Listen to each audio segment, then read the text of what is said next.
नमस्कार, मी Laxmikant Ruikar. News and views मध्ये आपल्या सर्वांचं स्वागत.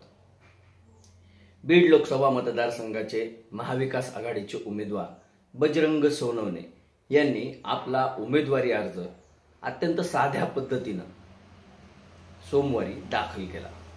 हा उमेदवारी अर्ज दाखल केल्यानंतर बजरंग सोनवणे यांनी जे भाषण केलं ना, त्यामध्ये काही मुद्दे हे पंकजा मुंडे, प्रीतम मुंडे आणि धनंजय मुंडे या तिन्ही बहीण भावांना विचार करायला लावणारे आहेत आणि उत्तर सुद्धा द्यायला लावणारे आहेत.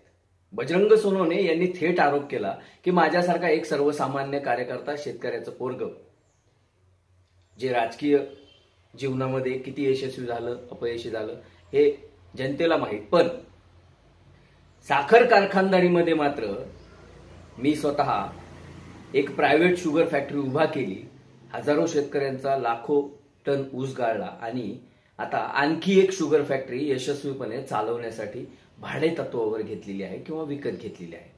तुम्ही मात्र गोपीनाथ मुंडे यांनी जे 25 कारखाने उभा केले ते बंद पाडले, वैद्यनाथ बंद पाडला, आंबा साखर बंद पाडला. मग तुम्हाला साखर कारखानदारी, ऊसतोड कामगार, ऊसतोड मजूर या विषयावर बोलण्याचा काही अधिकार आहे का? आता खरोखर ही गोष्ट म्हणजे ठीक आहे, तो बजरंग सोनवणे यांनी आरोप केलाय म्हणून सोडून द्या, आपण ते राजकारणातला विरोधकांचा एकमेकावरचा भाषणांमधला आरोप प्रत्यारोप असतात असं म्हणून त्याकडे दुर्लक्ष करूया. पण कधी खरंच धनंजय मुंडे किंवा पंकजा मुंडे यांनी या गोष्टीचा गांभीर्याने विचार केला आहे का? म्हणजे ज्या गोपीनाथ मुंडे यांनी 13 दिवसाचं सरकार होतं ना अटल बिहारी वाजपेयी यांचं, आणि एक मतानं ते सरकार पडलं होतं, त्या 13 दिवसात वैद्यनाथ सहकारी साखर कारखान्याची परवानगी आणली होती आणि विक्रमी वेळेत वैद्यनाथ सहकारी साखर कारखाना उभा केला होता. ते मुंडे साहेबांचं स्वप्न होतं. त्यांच्या भागातील ऊसतोड कामगार किंवा ऊसतोडणीसाठी जाणारा शेतमजूर, शेतकरी हा बागायतदार व्हावा, तो कारखान्याचा सभासद व्हावा, त्याच्या हातातला कोयता निघून जावा, ही गोपीनाथ मुंडे यांची इच्छा होती. मग ही इच्छा पंकजा मुंडे, प्रीतम मुंडे किंवा धनंजय मुंडे यांना माहीत नव्हती का? निश्चितच माहीत होती. गोपीनाथ मुंडे यांच्या निधनानंतर मागची 10 वर्ष पंकजा मुंडे असतील किंवा प्रीतम मुंडे असतील यांनी याच गोष्टी भाषणात सांगितल्यात की आम्हाला ऊसतोड कामगारांच्या हातातला कोयता काढायचा आहे, आम्हाला ऊसतोड कामगारांना बागायतदार करायचंय, त्यांच्या मुलांना उच्च शिक्षण मिळालं पाहिजे यासाठी प्रयत्न करायचे. किती लोक बीड जिल्ह्यातले ऊसतोडणीचं काम सोडून उद्योगधंद्यात सेटल झाले तो, याची आकडेवारी कधी पंकजा मुंडे किंवा प्रीतम मुंडे देणार आहेत का? म्हणजे हे प्रश्न त्यांना कुणी विचारणार आहे का? आता विरोधक विचारतायत, बजरंग सोनवणे असतील किंवा इतर कुणीही असतील, हरकत नाही, पण याची उत्तरं त्या मनाला तरी कधीतरी देणार आहेत का?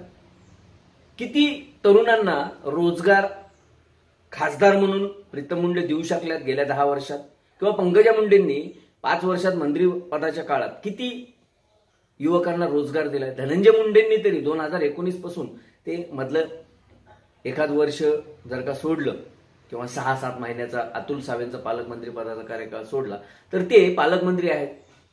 मग असं असताना पालकमंत्री म्हणून किती मोठे उद्योग ते बीड जिल्ह्यामध्ये आणू शकलेत?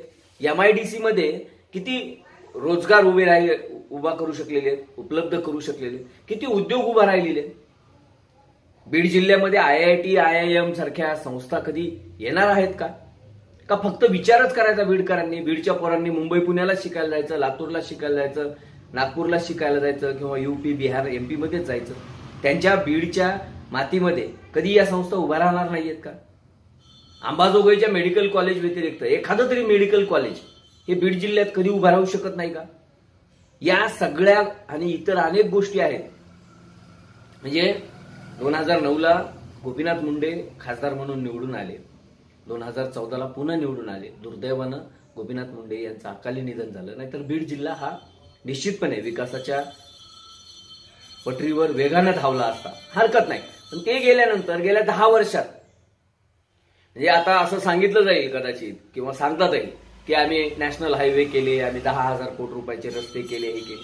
ही जी काही डेव्हलपमेंट आहे ना, ही काँग्रेसच्या खासदाराच्या मतदारसंघात सुद्धा झालेली, अगदी सीपीआय सीपीएमच्या खासदाराच्या मतदारसंघात सुद्धा झालेली, असदुद्दीन ओवेसीच्या मतदारसंघात सुद्धा गडकरींच्या माध्यमातून रस्ते चकाचक झालेले।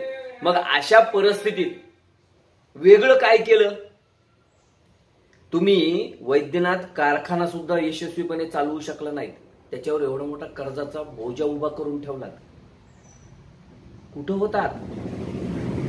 का तुमच्या वडिलाचं स्वप्न भंगलं? का तुम्ही ते पूर्ण करू शकला नाहीत?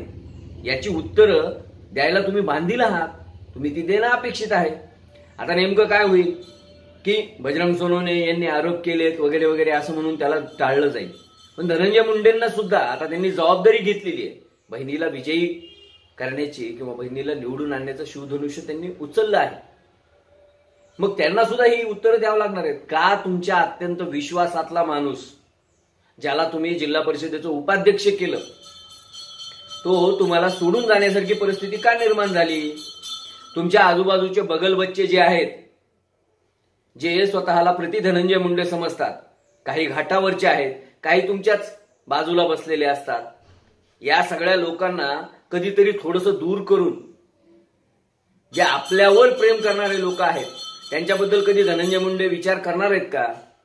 धनंजय मुंडे आले किंवा त्यांची गाडी आली की पुढं पुढं करायचं, त्यांचा दरवाजा उघडायचा आणि मग कुठली एजन्सी असो, कुठली एखादी व्यापाऱ्याकडे असलेली एखादी डीलरशिप असो, ही प्रत्येक परळीतल्या एकाच माणसाला मिळाली पाहिजे असा अट्टहास केला जातो। अहो, त्याच्यामुळे व्यापारी नाराज आहेत, त्याच्यामुळे उद्योजक नाराज आहेत। सगळं काही एकाच माणसाला जर का मिळायचं असेल आणि तो माणूस प्रशासनात म्हणजे जिल्हाधिकाऱ्यापासून ते अगदी तहसीलदार नायब तहसीलदारपर्यंत त्याचाच हुकूम चालतो, गुत्तेदारी पाहिजे असेल तरी देखील त्यालाच विचारावं लागतं, हे किती दिवस चालणार आहे? आणि या गोष्टी लोकसभेत निघणार आहेत, त्याच्यापेक्षाही जास्त विधानसभेत याच्यावर चर्चा होणार आहे। त्यामुळं धनंजय मुंडे सारख्या माणसाने देखील या गोष्टीचा गांभीर्यानं विचार करणं गरजेचं आहे। हे जे काही लोक आहेत ना, यांना वेळीच दूर करणं गरजेचं आहे। आणि त्याच्यामुळंच म्हणजे बजरंग सोनवणेंनी जे काही प्रश्न उपस्थित केलेत की तुम्हाला कारखाना चालवता आला नाही, तुमच्या वडिलांनी जे 25 कारखाने उभे केले ते सुद्धा बंद पडण्याच्या अवस्थेत आहेत, वैद्यनाथ तुम्ही बंद पाडलाय, अंबाजोगाई तुम्ही बंद पाडलाय, तर हे बंद का पडले आणि ते बंद का पडले याचं उत्तर शोधा, नका शोधू, तो तुमचा भाग आहे। पण ते पुन्हा चालू जर का झाले ना, तर हजारो शेतकऱ्यांचं घर त्यावर अवलंबून आहे, हजारो शेतमजुरांचं कुटुंब त्याच्यावर अवलंबून आहे, हजारो कष्टकऱ्यांचं पोट आणि त्यांचा उदरनिर्वाह या कारखान्यावर अवलंबून आहे।